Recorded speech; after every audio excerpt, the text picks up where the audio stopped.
Welcome. I'm Suzanne Brooks. I'm the Director of Meetings and Conventions for the Ohio Dental Association.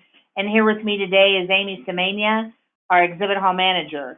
And it's our pride, we're very proud to introduce Jefferson Davis in our next installment of the webinar. Keep in mind as you go through this today, and Jefferson will join us in just a second, but please refer to our ESRC. That's on our website where you have access all the time. And not only will these webinars be housed there, but you will also have other articles and other resources that help your ROI on our show.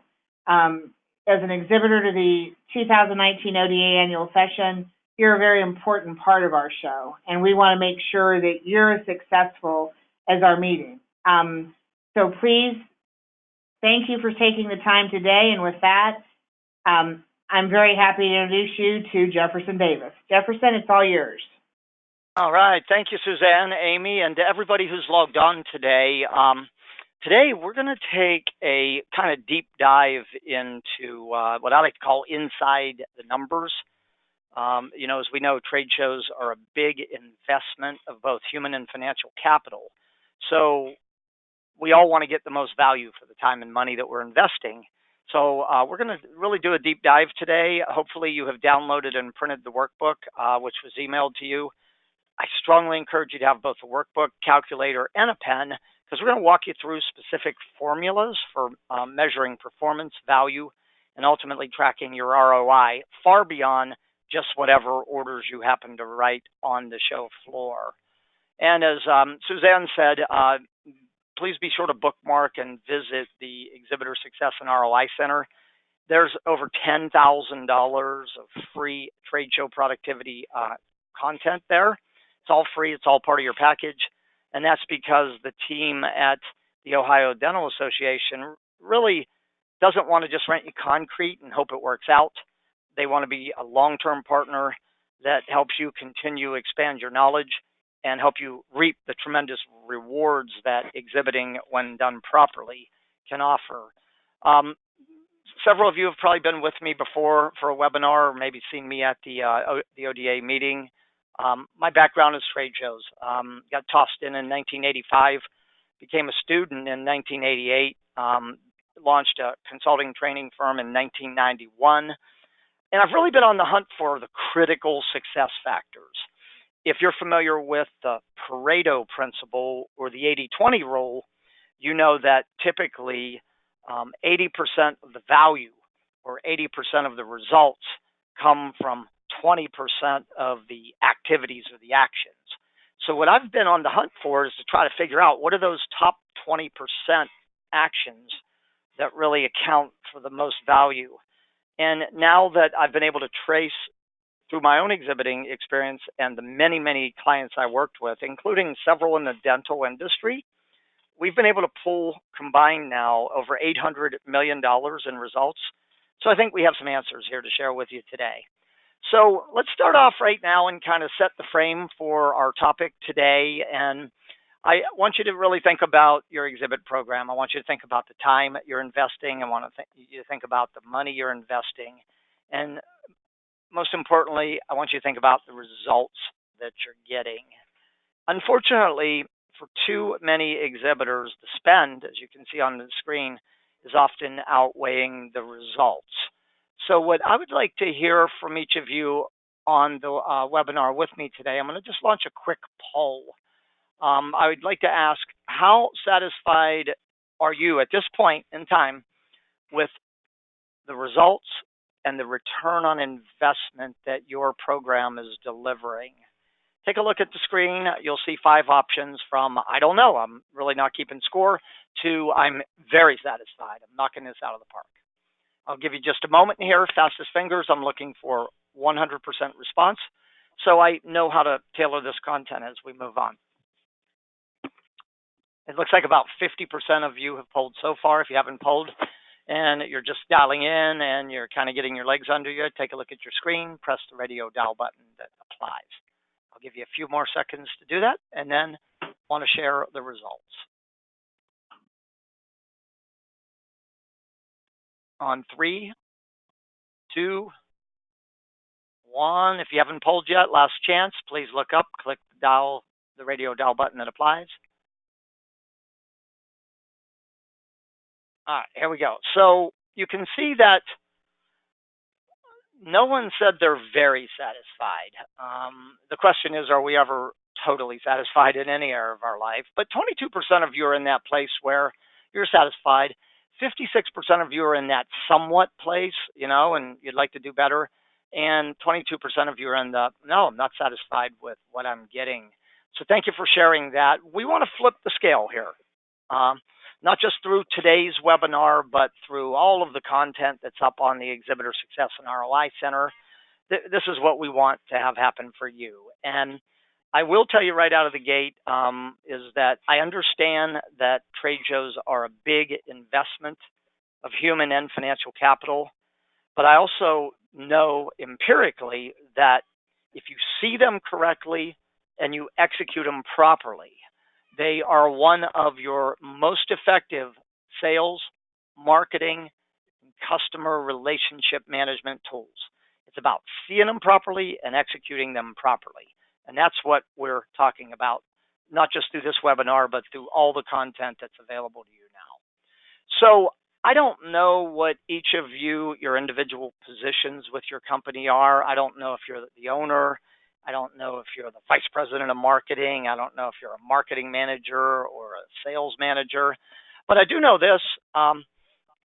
If you're not the owner and the boss, there may come a day when somebody walks into your office and asks 3 questions. Number 1, was the show a success? Number 2, what impact did the show have on our company? And number 3, what was the return on investment?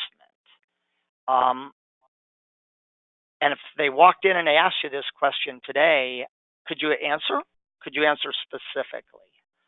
The more of your job that is tied up in managing the company's trade show program, the more important these questions are going to be to you. We could be talking about job security here. So I want to make sure that you have not just guesswork, because most companies, when I've consulted with them, and I've asked them, hey, if your boss walked in and asked you, what would you tell them?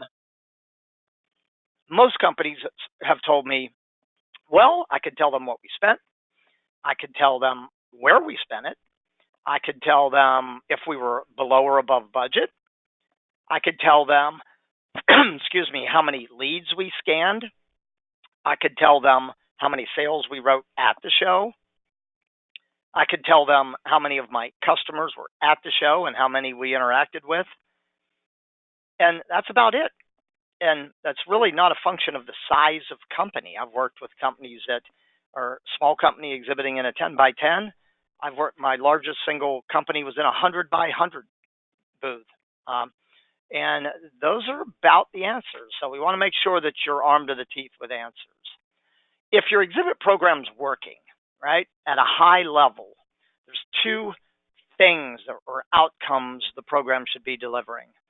Number 1 is it's visibly and directly supporting your core business objectives.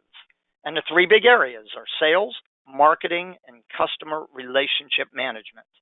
So you want to be able to show, tell, and prove how the time and money you're investing is supporting those areas. Number 2, it's delivering value beyond cost. And what's interesting about value is, as you'll see as we work through this webinar, is value comes in a lot of different ways. It's not just, writing orders on the show floor. That's certainly a part of the value. And you can see that and you can gauge that quickly. But that's not all the value, right? The value is so much more than that. And I want to make sure that you're aware of these different value points and that you know how to calculate and report when those questions get asked. So it really begins, the exhibiting process begins with your objectives. And you'll see on the screen here, this is the 2018 Center for Exhibition Industry Research Report on the marketing spend. And you'll look at the chart and it'll really give you the top reasons why companies exhibit. And you'll see right at the top is new customers and sales leads. Building awareness, meeting with existing customers, number 3. Number 4, need to be there, have presence. I don't really buy that as an objective.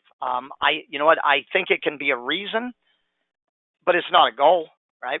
I mean, if you say, well, I have to be there, right? We're in the industry. What would the dentist say if we weren't there? It can be a reason, but to me, it's not a goal, right? And then you can see how these objectives begin to taper off as you go down the scale, from launching or promoting a new product to demonstrating thought leadership to reducing the length of the sales cycle. Only 40% of exhibitors are using sales closed at the show, and 11% are using it as a recruiting mechanism. So what's important on this slide is for you to think very clearly about what are your top 3 reasons for exhibiting your objectives. Ideally, you'll have one in each of those 3 major areas: a sales objective, a marketing objective, and a customer relationship management objective. So let's talk money here. Let's kind of jump over to the side of budgeting and share some ideas and best practices on really budgeting, controlling costs, saving money, stretching your dollar. The rule of thumb is to take your floor space cost and multiply it by a minimum of 3, but ideally 5. So if your floor space cost was $2,000 and you were doing trade shows on the conservative end, then your total show budget would be around $6,000.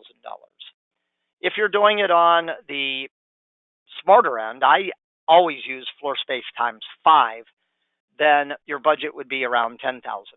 Just by having that extra $4,000, you're going to give yourself space to do the stuff that a lot of exhibitors are not doing. And so one of the ways to gain competitive advantage is use the floor space times 5 as your budgeting rule of thumb. Number 2, you should be tracking very carefully where your dollars are going. There was a great book I read years ago. I also gave it to my children. It's called The Richest Man in Babylon. It was essentially a parable, but there were a lot of lessons that came out of this parable, and one of them was keep strict accounts, right? Keep strict accounts. Know where it goes. And there are 3 areas of the spend. I'm going to show you in a moment where the dollar goes, but there are 3 specific areas that if you'll invest a little bit more in these 3 areas, it'll give you decided competitive advantage. Number 1 is what you're doing to promote before and at the show to drive qualified traffic to your booth. It's the number 1 area you want to look at increasing your investing. Number 2 is the visitor experience, really delivering a high quality visitor experience in terms of how you show, tell, present, engage dental professionals around your products and services. And number 3 is in training your booth staff. At the end of the day, trade shows are about face, and only your people can manage the face. And in my experience of the research I'm watching, 86% of the human beings that stand on a trade show floor have never had an hour of skills training in how to do that. And that is quietly costing them a fortune. When it comes to staff training, there was a study by the ASTD, the American Society of Training and Development, and that found that the top leaders in all the major business categories, the number 1 leader companies, invest an average of 3% of revenue into people development. At the end of the day, people buy from people. So I think all 3 of these areas are extreme leverage points. Having a well-trained staff that is excited to be there and knows how to work this environment is priceless. Zero-based budgeting, you want to look at every line item and you want to make sure that it needs to be there. Ask yourself, is this spend really necessary? Is there a way that we can get this outcome or this result and do it at a lower cost and get maybe the same or the higher value. So a couple examples might be if carpet is not included and you're renting carpet on a show-to-show-to-show basis, that adds up over the year. You might want to invest in your own flooring, snap together thick, comfortable, lightweight vinyl flooring, and so you don't have to do that. You know, today there's also these portable, like, you know, your phone charger, like the Mophie you put your phone into. There's now companies that have carry it in and you don't have to rent power. You can carry your own power into the show, drop it on the floor. It's essentially a large battery. Plug in your lighting, plug in your equipment. The cost to purchase it is about the same as getting electrical at one show. And there's about 100 other ways that you could save money. So you want to take a look around at each line item and ask yourself, how can I lower the cost and get the same or the higher value? The only word of caution I would share with you around any form of cost cutting is be very careful about cutting in customer-facing areas. You never want to send the message to your market that you're in trouble or you're struggling. So be very careful. You know, just ask yourself, if you're going to make a cut, ask yourself, how visible is this to our customers? And if our customers don't see this, how might that impact their perceptions of our company? So be very careful of that. Okay. So 2017, the latest study on where the exhibiting dollar goes. You'll see it right on the screen here. Exhibit space is at the top of the list, with show services in second, exhibit design, graphics, all of that in third, travel and entertainment, that's your staff, fourth, and then you get into your shipping, transportation, and a lot of those bottom ones cluster together and fall into promotions, both pre and at promotions. Notice the average company is only investing 0.07% in exhibit staff training. So remember your three areas of leverage. Now, we want to make this easy for you to track. So we have put together for you, it's an exhibit cost control calculator. It's the exact same thing that I use with my clients. It's pre-built. It's got instructions. It's already broken down into the major categories with line items for each of the area. It has the chart. And when you enter your numbers into this, it will automatically calculate if you're above or below the averages. And it has cost reduction tips built into it. If you'll jot this, tradeshowturnaround.com. If you will use the coupon code ODA19ROI, you can grab this for free. So after the webinar today, I would encourage you to go grab it. It's pre-built, and by the way, it's completely customizable. Okay, within the tool, there are some money-saving tips. I have several on the screen, which are also in your workbook, so I'm not going to use our valuable time here today to go over these. And if you'll go to Exhibitor Magazine's website, there are a whole lot more. So let's budget enough, floor space times 5. Let's track where it's going by spend area and benchmark, and let's try to make our dollar go as far as it can. All right, get the maximum bang for your spend. So this would be a good moment as we're going to move into our next topic. For any questions that have flashed with regard to budgeting, objectives, and cost control, if you have any questions right now, go to your, look on your console, you'll see a tab that says questions, type your question, press send. And while you think about that, I'm going to move into the next piece, return on investment and measuring. You know, I fly a lot. I'm at about 40 to 50 shows a year, and I'm in front of, between my webinars and speaking and our exhibit evaluations, I'm in front of about 50 to 70,000 exhibitors a year. I talk to a lot of exhibitors, and you'd be amazed at how many exhibitors don't believe that it's actually possible to measure trade show ROI. There's a lot of people saying, well, you really can't measure it. Well, I'm going to prove that to be a false belief in a moment. But the question is, do you believe it's possible to measure ROI? And if you do, are you measuring? And if you are measuring, what and how do you measure? So what are you tracking right now? What are you measuring? And I would like everybody right now to go to your question tab. I've got in green here, because no one on here said they were very satisfied with their results. I would like to hear in the form of a word or two submitted in with your question, what factors do you feel are most limiting your ability to get trade show return on investment? What's blocking it, right? Because if you're not getting it, something is standing in your way. I'd love to hear from each of you. Take a deep breath, think about what's really blocking me from getting ROI. Go to your question queue, send in what you feel is blocking. And I'll give you just a moment to do that while I catch my breath and take a drink of water.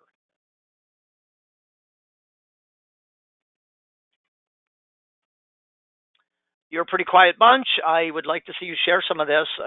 Like the great Dr. Phil said, you can't fix what you don't acknowledge. And if you're saying I'm not thrilled with the results I'm getting, something's blocking that. And as a trade show productivity expert, I'm here for free to help you overcome those blocks. So I'm starting to get some answers in. Let's see what we're talking about. One of the first answers in is just tracking. We really don't have a solid method of tracking. Someone else answered their booth location. The location of their booth is what's blocking their ROI. Well, here's my thought on booth location. Jot this down if you think location is playing a role for you. There's no perfect location. There's really not, right? Some people will tell you front and center, right by the main entrance. Others will tell you be on the right side of the hall. Others will tell you draw a triangle from the front door on the floor plan, and if you're in the triangle, you're good. But here's my experience on it, and my belief is there's no perfect location.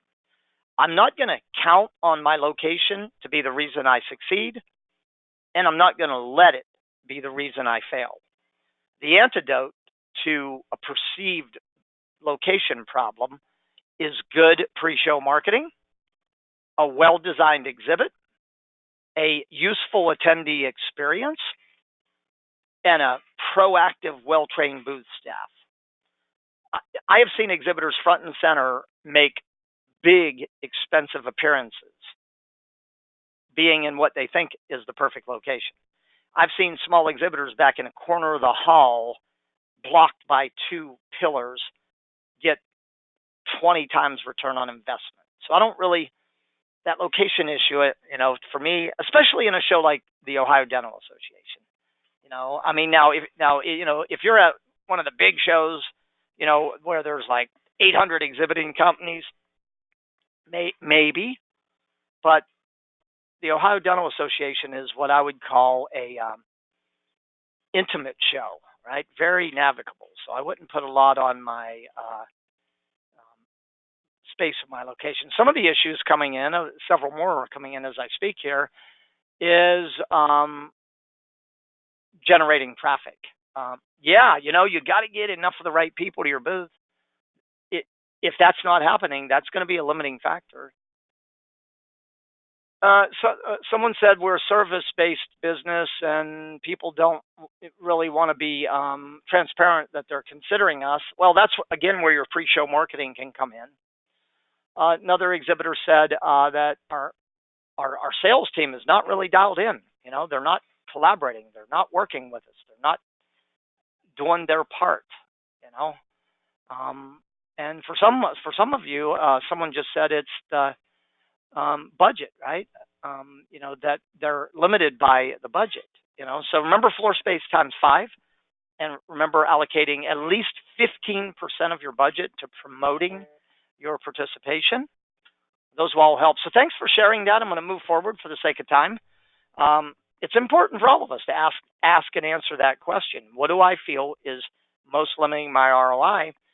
If you can resolve that issue, guess what you'll get? Return on investment. All right, so why measure? Well, there's an old saying, what gets measured gets done. There's another saying, it's hard to improve what you're not measuring, right? So there's a lot of benefits to putting a measurement program in play. If you're under pressure to justify the spend, you need to measure, right? If you want to develop benchmarks to see how your shows are performing across the portfolio, you need to measure. If you want to get a bigger seat at the budgeting table in your company, you need to measure. If you want to figure out how much you should be investing in a show, you need to measure. If you want to understand what's working and what's not working in your program, you need to measure. If you want to figure out if you should even continue participating in a show or shows, you need to measure. There's a lot of benefits to putting a measurement program in play. So I'm going to reference right now another CEIR study. This is the most in-depth research report that I've seen. It's a $125 report. I'm a member of CEIR, so I get all these reports. Took a very deep dive into exhibitor return on investment and performance measurement. And you'll notice right at the top here in these two text bubbles, 62% of exhibitors say they're measuring ROI. The two metrics most used are the sales revenue that they can trace compared to the cost of exhibiting. Also, number two under that was the sales revenue potential to the cost of exhibiting, which is quite an interesting one, and we're going to talk about that. Performance metrics. 86% of exhibitors in this research study say they're using performance metrics. The top metrics are the number of leads, the number of qualified, and quality, which are all right in the same basket. But they're also tracking the number of meetings with prospects that are in their sales funnel and the number of meetings with existing customers.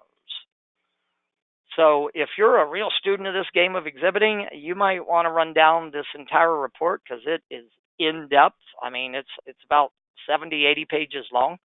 It's got some incredible data in it. I'm giving you some high points here. All right, so let's spend the rest of our time together here. Let's actually get into some metrics, right? Let's talk about some things that are kind of fairly easy to measure. You'll notice on the left side, we're going to hit the financial metrics. Budget versus actual is obviously your first one. What was your budget? How much did you spend?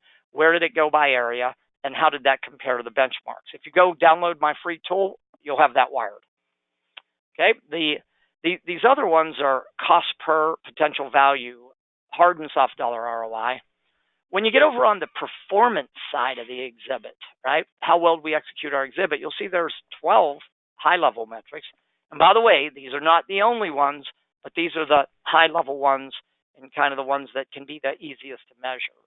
The ones I highlighted in yellow, I'm going to walk you through them right now. And if you want to have some fun with me for the next 15 minutes, grab your pen, grab a calculator, and play around with these numbers with me, okay? By the way, I've got a tool for you if you are so inclined that you could go grab off our Trade Show Turnaround website. It's an exhibit and financial performance tool. The formulas are pre-built.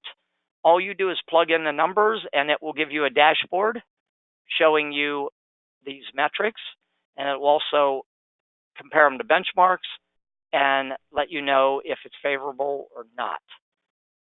It's a free tool, courtesy of your friends at the Ohio Dental Association. Use the code ODA19 ROI. All right, so trade shows are about face. We need to set an exhibit interaction capacity goal. This will give us a metric to measure against. The ODA meeting has 18 exhibiting hours. I'm going to use the example of a 10 by 10 booth here. In a 10 by 10 booth, you should have a maximum of 2 booth staffers, maybe 3, not 4, not 5, also not 1. If you're the only one in your booth and you're talking to a dentist and another dentist walks in, what happens? You're in trouble, right? Don't overstaff, don't understaff. So when you multiply these two numbers, you have your total staff hours. Now, I want you to set a target number of interactions per hour per staffer. The starting point, 3 is conservative, 4 is moderate, 5 is aggressive. By interaction, I mean your booth staffer stood face-to-face and talked to a dental professional. So what you're setting is a target number per hour per booth staffer. In my example, I would have exhibit interaction capacity for 108 to 180 dental professionals. Okay. And now, again, I'm not going to use the range when I set a goal. I'm going to lock in on one specific number, and I'm going to make my booth staff own that number. They're going to know that for each hour in that booth, their job, if I'm playing it conservative, is to get face-to-face with at least 3 dentists or assistants or hygienists or practice managers per hour. And by the way, if you give your booth staff a job to do, it's clear it'll make all the difference in the world in their performance. So that will set me up not only to manage expectations and set goals, but it will set me up for measuring how much of my capacity did I utilize. So if I was able to track 89 interactions to my booth, and I had the capacity for 108 interactions, I'm playing it conservative, I utilized 82% of my interaction capacity. Good, bad, high, low? Well, you want to be in the 90 to 100% plus range. So I would begin to use this metric to ask questions. Was there enough traffic in the hall? Were there enough visitors near our booth? Did we do a good pre-show marketing campaign? Did our exhibit grab attention? Was it quickly evident what we did? Was the exhibit open, easy to enter? Was there something to do in the booth? Was my booth staff being proactive, standing, smiling, greeting people? I would be looking at all those things, trying to raise this metric for my next show. Okay, so here's an example, right? Exhibit attraction efficiency.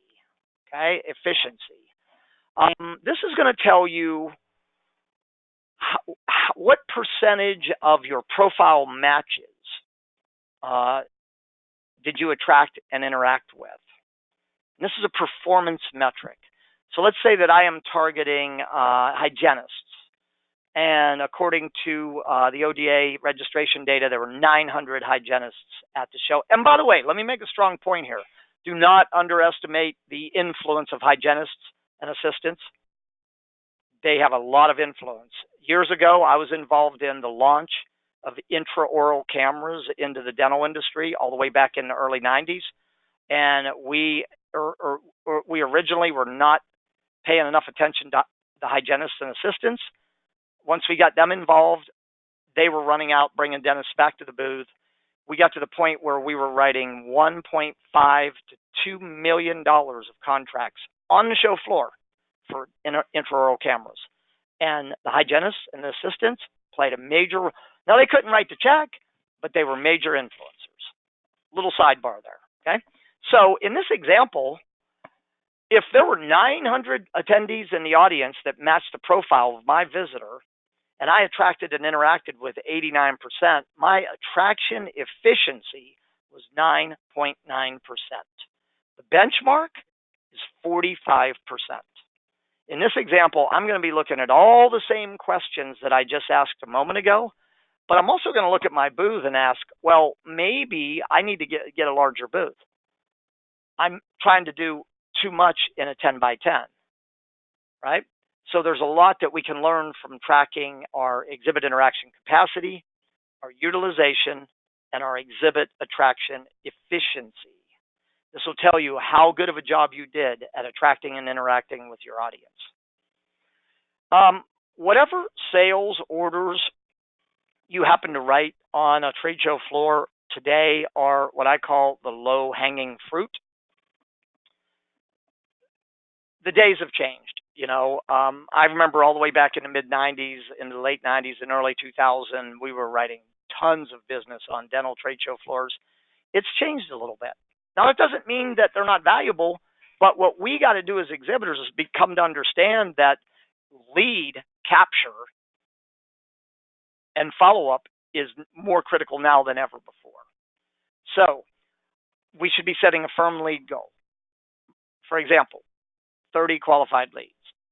I captured 26. I achieved 85% of my lead goal. I want to prioritize my leads by A leads, hot. They have money. They have a near-term buying interest. B leads. They're interested. They may or may not have funding. the buying time frame might be a little longer. And C, they're interested, but there's no funding and they really haven't made a commitment yet to invest in this product or service for the practice. So what I want to do is be tracking my, not only the quantity, but the quality by priority. This is a performance metric, right? Let's go over to the money side and talk about some of the financial metrics. Remember, we said trade shows are about face. Is there a cost to generate a face-to-face interaction? And the answer is, you bet. Can we measure it at a show? Of course. It's easy. Take your total show investment. In this example, I'm using floor space times 3. Divide it by, right, your 89 interactions, and look at this. Your cost per interaction was $67. Now, that's what you're investing to put your company identity, your product, your staff face-to-face with a dental professional. The cost of a field sales call in North America is $596 to $1,114. So I'm going to ask all of you a very serious question. Are you seeing what I'm seeing? What's it telling you? Trade shows cut the cost of putting a body in front of a body massively in this example, right? And that delivers value for our company, as you'll see in a moment on how to use this.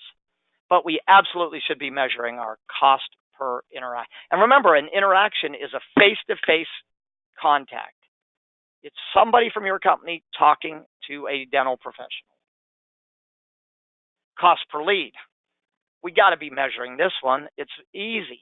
Total show investment divided by our number of leads gives us our cost per lead. Now, we need to first compare it to the average cost of a North American B2B trade show lead, which is $283.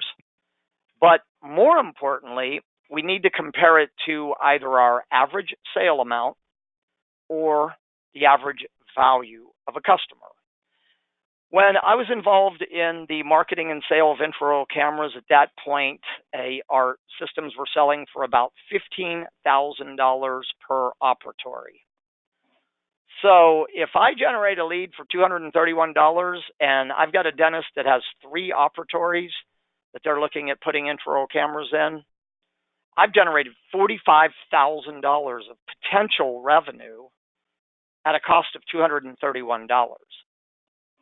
I don't have a problem with that. What you do, it's important that you either compare your cost per lead to either your average sale amount or the lifetime value of a customer.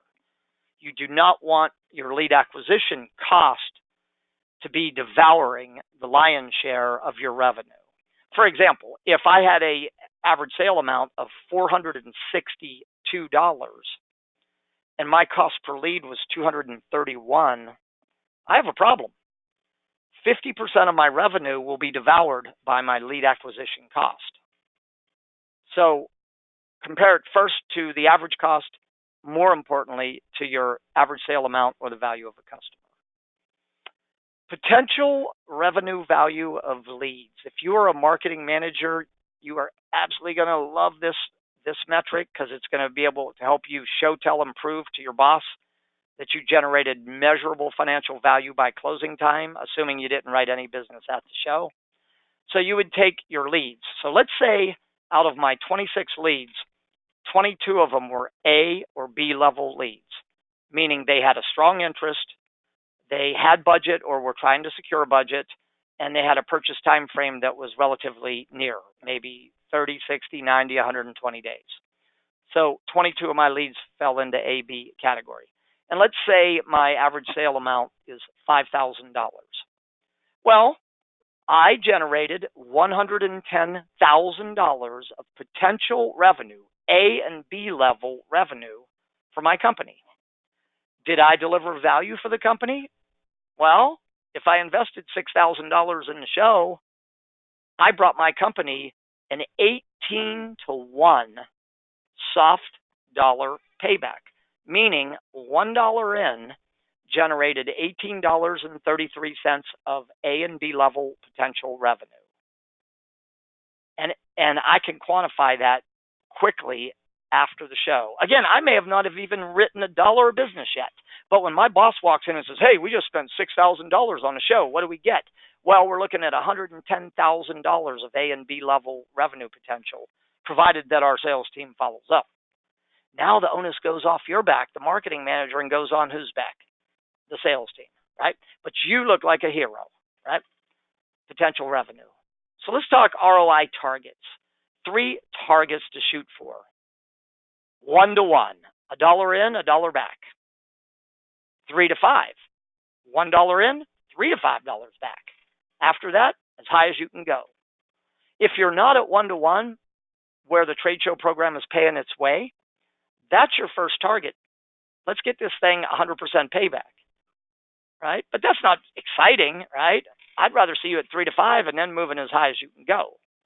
ROI is going to come in 2 different styles or fashions.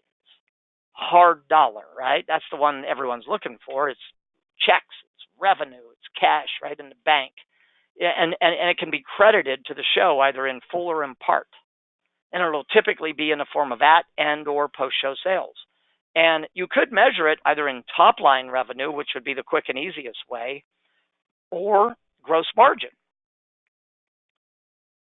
Soft dollar, value received that can be quantified or expressed in numeric terms. It's typically you saved money or you created revenue opportunities for the company. That previous one I just showed you, that is a soft dollar metric. It's not cash in the bank yet, but it is potential revenue waiting to be asked for. Okay, so let me show you what these other formulas look like. The hard dollar, if you're using top line, you're going to have to be able to track your at-show sales and your post-show sales over time. You're going to need a closed-loop lead management system to do that, and we do have a webinar up on the ESRC that takes a deep dive on lead management. So let's say that it is 65, it's 6 months after the Ohio Dental Association meeting. I can trace $65,000 in revenue back to the show. My show investment was $6,000. My net revenue, therefore, would be $59,000. When I divide that by my $6,000 investment, look what I have. $1 in generated $9.83 of top line revenue. Did you make money for the company? Have you turned it around from an expensive appearance to a profitable investment? You betcha. Now, some of you will have managers who will want to do gross margin, and the formula would change there because now what you have to do is back out your cost of sales. So you need to talk to your accounting department and ask, what is our gross margin on a typical sale? Let's say that you have a 30% gross margin or a 70% cost of sale. So I need to back that out. That would leave me $19,500 in gross margin. Again, I deduct my show investment of $6,000 after, because I'm looking for exhibiting ROI here. And check this out. $13,500 of gross margin net exhibit profit. When I divide that by my exhibit investment, $1 in generated $2.25 of gross margin return on investment. It's better than 1-to-1, right? It's better than losing money, right? Let's go to one more soft dollar one, because some of you, again, maybe you work through dealers, rep groups, distributors, and maybe you're never going to be able to close the loop on your leads. I hope that's not the case, because I think there are ways to do it. If you watch our webinar, I know you'll find some ways. But let's say that we invested $6,000. We had 89 interactions. Our cost per interaction was $67. So we're going to compare that to the low-end cost of a field sales call at $596. We're going to deduct our cost per interaction of $67. Therefore, we have cut the cost of a face-to-face interaction by $529 for our company. When we multiply that by the number of interactions, 89, we have generated $47,000 of soft dollar return on investment. $1 in saved our company $7.85. It generated that much value. And again, you can't put this in the bank, but it is value. And you know who understands these type of metrics? CFOs, accountants, financial managers, chief marketing officers, right?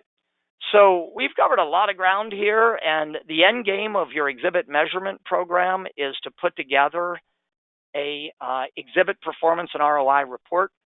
It should have at least 14 sections. These are listed on the screen, and they're listed in your workbook. Number 13, your show budget versus your actual with your ROI measurements. And number 14, very important, the lessons you learned and the recommendations you're going to use to make your next show even better. So we've covered a lot of ground in a very short period here. We are at the buzzer. I'm going to open the room for questions. While I do that, I'm going to toss it back to Amy and Suzanne for any additional thoughts or closing comments from the Ohio Dental Association. Thank you very much, Jefferson. Extremely helpful information. And again, we've invested in having this resource available to you because we do know that you have a responsibility, just like we do, back to your bosses, back to your companies, and anything that we can do to help you meet those goals, we're here. Don't hesitate to send out, you can email Amy directly. You can also email her through the Exhibitor Resource Center. So I think the information is there. Also, if you have any further questions or things that we could do for you, please don't hesitate to give us those recommendations as well. Amy, anything you want to add? No, just a reminder to make use of the valuable information online on the ECR, the Exhibitor Resource Center on our website. It has these old webinars, it has a lot of valuable articles and information that we've covered to help you make the most out of your exhibit. All right, thanks, Suzanne and Amy. Yes. Sorry. Go ahead. Go ahead, Jefferson. Sorry. Yeah, I want to thank both of you and really the entire team at the Ohio Dental Association. I personally have exhibited on my own dime at about 200 shows over the years, and I honestly felt like the only time I heard from the show organizer was when they wanted a check or they wanted to sell me something or they were sending me that service kit with all that stuff I had to do. And you guys are really a breed apart in caring so much about your exhibitors that you don't just run them concrete and hope it works out. Most associations invest a lot of resources in member and attendee education. Very, very few invest in their exhibitors and their education. And so my hat's off to you really for caring and being committed to that. I know that all the exhibitors that are engaging with the content and using it, it's going to make a difference. It's just a matter of applying. And by the way, all of you listening here today, most of the factors that limit ROI, we already have addressed in great depth. Pre-show marketing to drive booth traffic, staffing, training your staff, managing your leads. We've got a lot of content up there on the Exhibitor Success and ROI Center, how to create a great booth, actually. It's not a matter of whether you know how to do this stuff. It's a matter of whether you do it. And my closing thought here today for each of you is that you not only review this webinar, which is recorded and will be uploaded within the next day or two to the Exhibitor Success and ROI Center, but do something with what you learned. Sometimes all it takes is one or two little shifts to take an exhibit program from getting by to getting rich, right? To go from good to great. That's what we're going for here. We want every one of you to look back at someday in the future and have that amazing experience of saying, wow, what a difference a trade show can make in my company's life. I've personally experienced it for over 30 years. Trade shows work if you see them properly and you execute them properly. Do not listen to people around you who don't know what we're talking about and are telling you the trade shows don't work. They don't teach this stuff in college. which is another reason we're bringing it to you. So it's been an honor, a joy, and a privilege to be here with each of you today. Let the learning continue. You also have the ability to reach me and my team at any time on the Exhibitor Success and ROI Center. So on behalf of everyone at Ohio Dental Association and my company here, Competitive Edge, thanks for being an exhibitor. Thanks for logging in. We can't wait to hear about your great results. So have a great day, and hard to believe we will be seeing you at the show.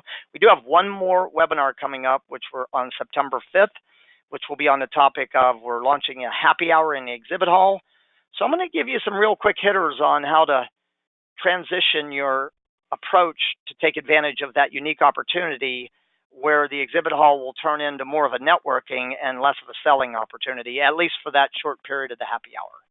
Have a great day, and we will see you again very soon.